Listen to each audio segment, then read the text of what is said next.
Fantastis, pertumbuhan ekonomi Maluku Utara tertinggi di Indonesia, bahkan melebihi Jakarta.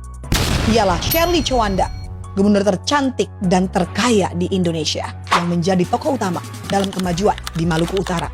Pertumbuhan ekonomi Maluku Utara melesat hingga 32,09%, meninggalkan daerah-daerah lain yang di peringkat kedua hanya 7%. Bahkan ada daerah yang pertumbuhan ekonominya boncos alias minus. Pertumbuhan ekonomi ini terjadi karena efisiensi anggaran yang tepat dan nyata, menggantikan cara-cara kuno dengan cara yang modern dan lebih praktikal. Salah satu contoh kebijakan nyata Ibu Shirley pernah dimintai anggaran oleh Dinas PU sebesar 1,7 miliar untuk survei jalan-jalan di Maluku Utara yang rusak dan bolong. Dengan tegas, Ibu Shirley mengatakan tidak, karena beliau merasa survei jalan dan identifikasi jalan rusak di Maluku Utara bisa dicapai dengan biaya nol alias gratis. Dengan piawai dan cerdasnya, beliau memanfaatkan sosial media yang beliau punya agar masyarakat secara mandiri melaporkan daerah mereka yang jalannya rusak. Tak perlu waktu lama, 270 laporan masuk dari laporan warga secara real time. Laporan datang bahkan dari daerah yang sangat terpencil yang Dinas PU pun tidak punya datanya. Based on data tersebut, beliau mengajukan ke Kementerian PU untuk menggelontorkan dana 8 triliun untuk perbaikan jalan di Maluku Utara. Ibu Shirley sadar betul kekuatan digitalisasi dan juga sosial media, sehingga dana 1,7 miliar untuk survei jalan rusak bisa digunakan untuk hal-hal lain yang lebih produktif dan pro rakyat.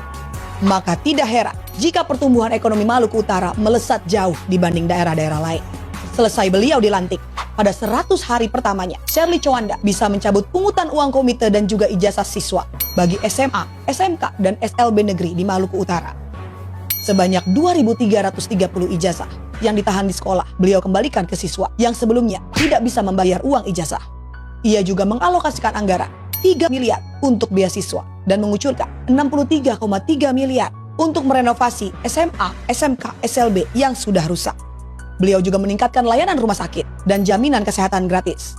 Mulai 1 Juni 2025, semua warga yang tidak punya BPJS aktif bisa langsung mendaftar dan menggunakan BPJS tanpa perlu menunggu 14 hari. Menurut beliau, ini soal kesehatan.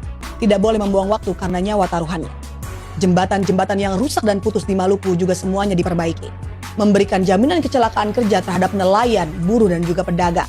Serta memberikan uang saku untuk para jemaah haji asal Maluku Utara.